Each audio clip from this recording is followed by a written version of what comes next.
News. Kaugnay pa rin po sa pagsalubong sa bagong taon, muling nagpaalala ang Animal Kingdom Foundation sa mga fur parents na gawing safe at stress-free ang kanilang mga alagang aso at pusa dahil po sa inaasahang ingay na dala ng mga paputok mamayang New Year's Eve.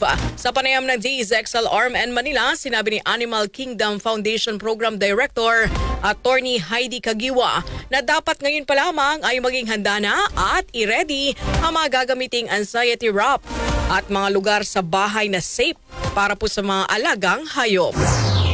Dapat tayong mga pet owners mag-assign na tayo ng isang lugar sa ating bahay kung saan safe, no? At doon natin ilagak pansamantala ang ating mga alagang aso at pusa at mga pets para hindi sila masyadong ma-stress. Dapat ito po ay safe, secured at syempre dapat hindi masyado nila maririnig dito ang ingay. At sinasuggest rin po natin na sana doon sa kwarto na to meron tayong radyo o telebisyon, ano, para man lang medyo madisimula yung kabog o yung mga pasabog na maririnig ng ating mga alagang aso at pusa. Meron din po tayong tip, no, yung pong tinatawag nating anxiety wrap, no.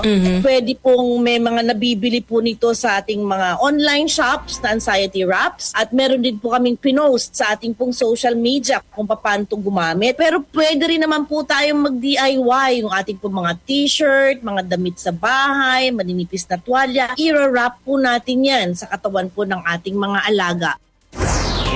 Kahit ano kasing paalala at pagbabawal ay meron pa rin mga makukulit at hindi sumusunod at nagpapaputok pa rin.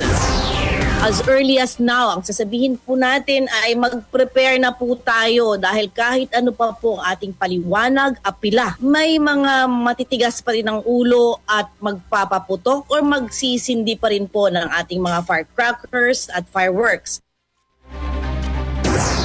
Mga kasama ang tinig ni Animal Kingdom Foundation Program Director Attorney Heidi Kagiwa sa panayam ng DZXL-RM Manila.